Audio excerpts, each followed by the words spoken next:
खरा दिन पखाड़ सांगे जदि आंब आचार टिके हो जाए भजा तरकारी को किए बा पचारे।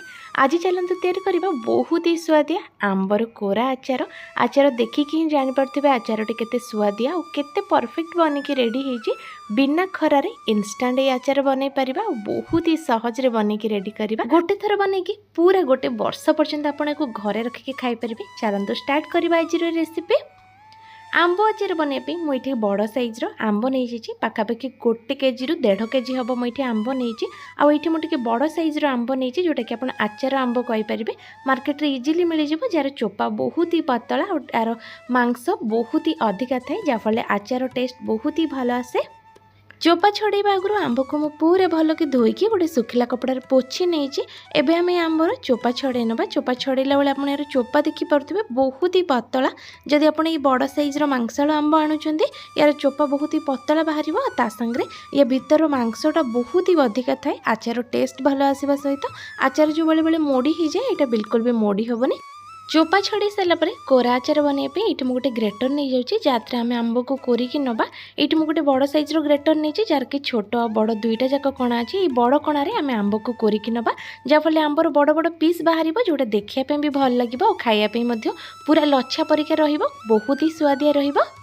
मुझे गोटे आंब कोरिकी नहीं गोटे आंबर एतिकी आंब कोरा बाहरी और पीस गुड़िक देखो पूरा लंबा लंबा सबू आंब गुड़िक मुझे सेम प्रोसेस रे कोरिकी नौचे। ये भाव में बड़ बड़ कोरिकी नेबे देखिए आचार देखापी भी बहुत ही भल लगे और खायापी बहुत ही टेस्टी रहिबो।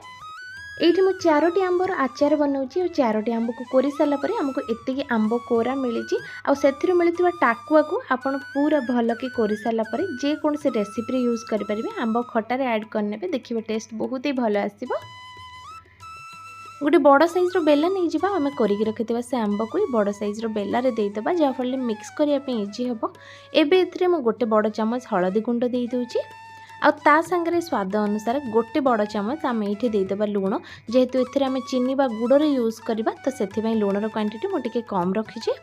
गोटे कप रे मापिकी मुझे 250 ग्राम पाखापाखि हम चीनी नौजी आम ग्राइंडिंग जार देके गोटे थर भल के ग्राइंड करना जहाँफल चीनी पाउडर बन चीनी पाउडर बनई के नवा द्वारा यहाँ बहुत ही जल्दी और भल से मिसी जाए। ये चीनी पाउडर रेडी हो जाए से चीनी पाउडर को आम आंबर देदेबा।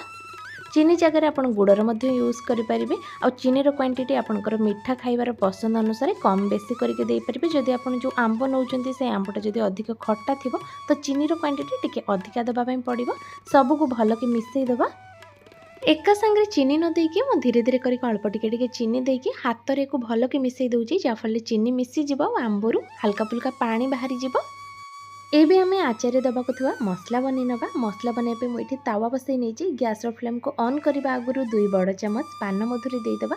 गोटे छोट चामच मुझे दौची जीरा आ ता संगे देदेबा गोटे छोट चामच रु भी टिके कम मेथी। मेथीर क्वांटिटी टिके कम रखिबा नहले आचार हमर पिता हो जिवो।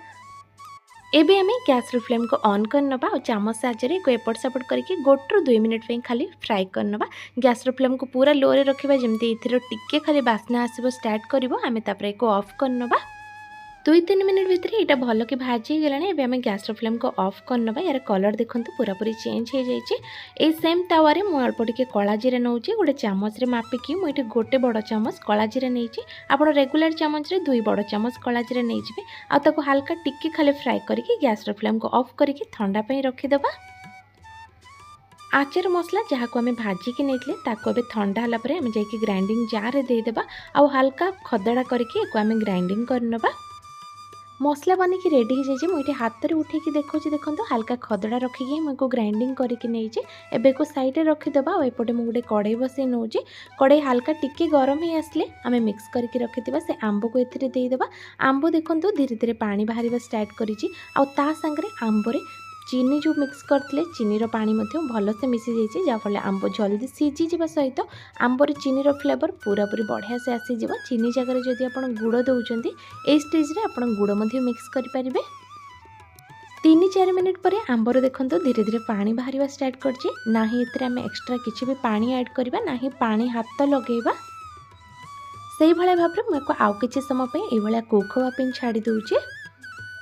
पूरा 7 ରୁ 8 मिनिट कुक कलापर ये आम लंका गुंड देदेबा रेगुलर चामच जोटा आम घरे यूज करते से चामच 2 बड़ चामच मु लंका गुंड दे दूची आउे भल के मिक्स करनवा लंका गुंड दबा द्वारा यार कलर बहुत ही बढ़िया आसीगला पूरा मार्केट आचार परिका कलर आसीगला जदि आप चाहते लंका गुंड को स्किप करें एक भल कि मिक्स कर सारा पर एबे आम एथिरे मिक्स करके रखिदिबा से आचार मसला को देदेबा एठी मु 3 बड़ चामच आचार मसला दूची जदि याटो अधिक क्वांटिटी आपन को मसला लागुची ताकू मध्ये आपण देई परिबे भाजिक रखिदिबा से कला जीरा को या ऊपर देदेबा कला जीरा दबा द्वारा टेस्ट बहुत ही भल आसवा सहित देह ପାଇଁ भी बहुत ही बढ़िया आ खाइया पे गोटे डिफरेंट टेस्ट आसीबो जोटा बहुत ही टेस्टी लागिबो सब जिनस गुडी को भल कि मिसई साला परे एबे हमर आचार बनी की रेडी हो जाइए आचार कलर देखंतु पूरा पूरी परफेक्ट कलर सहित देखिया पे बहुत ही भल लागुची एबे मैं को आ गोटे बाउल को बाहर कर नउची एबे पर्यंत आम ए बिल्कुल भी तेल ऐड करना तेल ऐड करने आपन को ठंडा हाँवाई अपेक्षा करने पड़ो